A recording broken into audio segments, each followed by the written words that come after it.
I'm okay. Whew.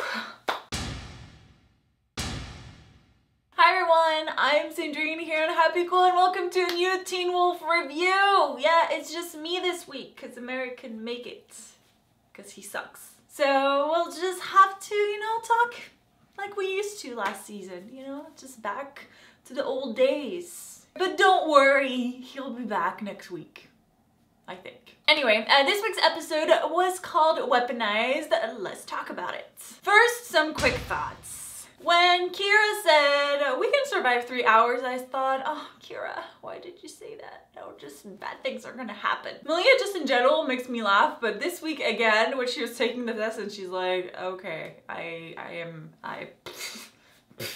what is this face that she had? I love it. And then Styles didn't look like he was doing too well either, so I just kind of thought, these two are so made for each other. Lydia is back at the house and she looks at a picture of Meredith, who looks like she's standing in that house, in that same room. Which now I'm like, wait, what? What? Is it that same house? And if it is, then how, what, huh? What? And even more importantly, does that mean they're related, or am I just then reading way too much into this photo? I don't know, I'm very confused about this. And at the hospital, it looked like there might be something going on between Derek and Brayden. Not sure how I feel about these two. I mean, is it wrong that I like Derek better with Jennifer? Jennifer pre-craziness and before she wanted to kill everybody. And I forgot to mention the fight between Deaton and Satomi, which was badass. Dean got an awesome fight scene this episode. What up? That was awesome. And then, even better, speaking of Satomi, what the hell? The fight scene in the hospital? Well, it wasn't even a fight scene. It was just like evading bullet scenes. What the hell? That was the coolest thing ever. I was like, whoa, Satomi, I'm like, you're my new hero. I love her. Can we have more scenes like this with her? She's amazing. I want to be badass like that. I want to be able to just evade bullets. That sounds awesome. Moving on to the quarantine part of the episode. Well, first of all, I was very excited when I realized it was going to be a quarantine episode because those are always a lot of fun. First, I have to give props to that hitman because he was very ingenious in the way he set up this whole thing. I mean, literally, he didn't have to lift a finger. He just like, I'm just gonna release a virus and kill 3 supernatural creatures. They're on the list at once. Ka-ching!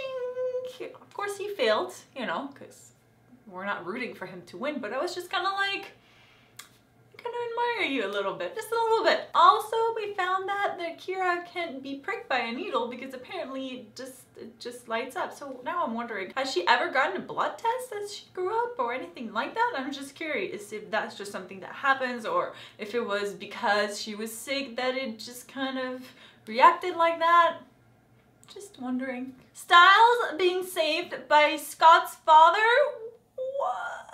That was pretty badass too. I gotta say, I love Styles' reaction to getting, the blood in his face and just kind of spitting it out. I don't think I've ever seen someone react like that on a TV show, but that seems like the most realistic reaction that I've ever seen from someone getting like blood on their face. Usually people are just like, he's like, which I'm guessing that's, yeah, I mean, you're kind of getting brains in your face and in your mouth, and it seems like an appropriate reaction. Scott used some of his alpha abilities and kind of wolfed out and was able to see even though he was technically blind, which reminded us a little bit of Deucalion because that's kind of what he did, right? He was blind in real life, but when he became a werewolf, suddenly he could see. I want to see more of Alpha Scott. Let's make it happen. I love how practical Malia is when she hears how much she's worth. And it's like, are you okay? Oh yeah, I mean,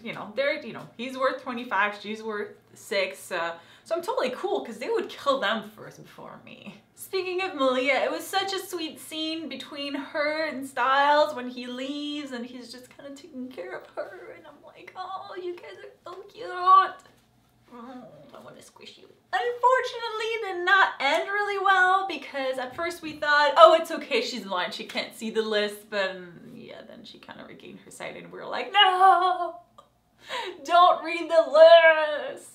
So Malia now knows that she is related to Derek and Peter. I don't think that she knows that Peter is her dad because all she saw was her last name. I mean, on the one hand, I'm sad for Styles that she found out. On the other hand, I'm excited to see where that goes and having finally a Peter and Malia meet up. That's gonna be cool. So those are all my thoughts for this week's episode. So let me know in the comments what you thought of the episode. Do you think the whole Meredith thing that she's maybe related to Lady and that's why they're both Banshees? Or what's up with that? What about Scott? Do you also want to see more of his alpha powers? Thank you guys so much for watching. If you haven't yet, make sure to subscribe and I'll see you next week. Bye!